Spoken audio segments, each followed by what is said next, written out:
मौसी से रंग डलवाना है। बारे तारा मौसी के लहंगा उठाई, वाह बहुत अच्छा। सुन तारा, मौसी से रंग डलवाना है हाथ तोरा बहिनी के।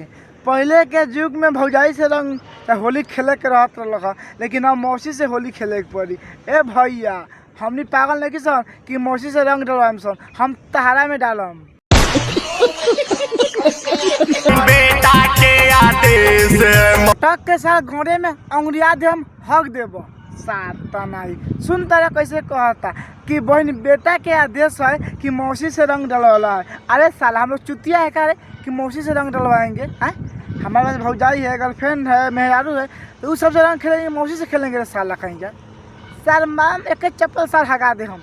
समझ में नहीं क्या बोलता है? ठक सारवा अभी मजा आएगा ना भिड़ो। तका हाल बा भाई, आज हम पहले बनी अभिषेक वाइंस के, आपका मौसी के देख तो अच्छे तरह से पहचानता है लोगन, लेकिन कितना को शर्म नहीं के आ कुछ नहीं के। तो भाई आज की वीडियो बहुते गाँव फाड़ ऐसे कहना चाहते हैं कि वीडियो को पूरा देखो, बहुत मजा आई। तो भाई लोग वीडियो बना के बस एक ही मकसद है, आप सभी को दिल से हंसाने के लिए, ना किसी को दिल को ठेस पहुँचाने के लिए। तो वीडियो को पूरा देखम और देखला के बाद में भूल जाऊँ। तो बिना कोनो बकचोदी के आज की वीडियो स्टार्ट करता हूँ। मौसी से रंग डलवाना है। हे भैया जी, तू क्या चाहता कि भालू से फुकवा देता है गाँव में ना? भाई देखा यार, फिर से कहता साला कहीं का कि मौसी से रंग डलवाना है।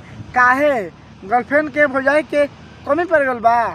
सार बुर छू न कथी कही यार, इस सारवा तो बेलज बा, अब भंटा बा, आलू बा, बैगन में सारवा कितनो कुछ कह के झाँट के फर्क ना पड़ल।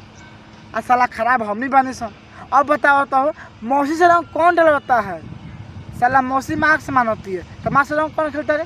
चुतिया भाग यहाँ से।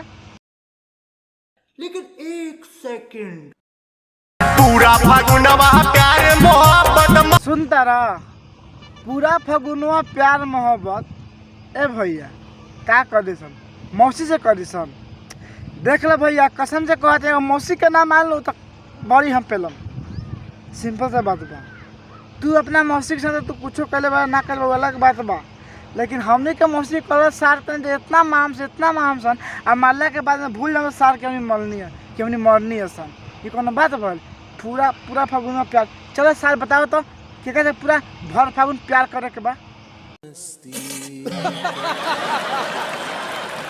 मौसी पर लूटाना है। सुनता रहा, पूरा फगुनवा प्यार मोहब्बत। ए भैया क्या कर सन, मौसी से कर सन। देख लो भैया, कसम से कहते हैं मौसी के नाम मान लो तो बड़ी हम पेलम। सिंपल सा बात बा, तू अपना मौसी के साथ तू कुछ कर ले ना कर अलग बात बा, लेकिन हमने के मौसी कलर सार इतना माम सन, और मारला के बाद में भूल जाओ सार के हमने मरनी है सन। ये कोनो बात भल?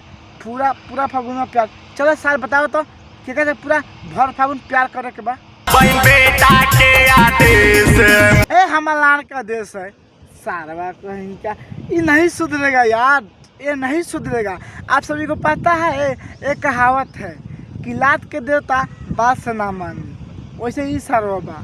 प्यार से समझाता नहीं भैया, समझ जा बाबू, समझ जा, मतलब टोपा समझ जा, तो छपरी समझ जा, लेकिन ये समझी ना, बिना पटकले पहले ना मानी। वही सारवा के रात तिलक नू पेलते हका दे, लेकिन सारवा ही बरियार बा तो रात तिलक पेल दिले रहे। मौसी से रंग डलवाना है। बस सार तो नहीं, बस देख लो भाई लोग, इस सारवा ना सुधरी ना मानी। पहली बार सारा जिंदगी में गाना गई ऐसा गाना गए कि झाटू खाना नहीं कि बहन बेटा के आदेश है मौसी से डलवाना है। अरे सारवा हम तो कहते हैं माई से डलवा ले, अपना माई से होली खेले तो बड़ी मजा आई। सारवा कहीं का साला मौसी और माँ में कोनो फर्क नहीं है यार। एक मौसी के माँ कह सकते हैं और माँ को मौसी बना सकते हैं।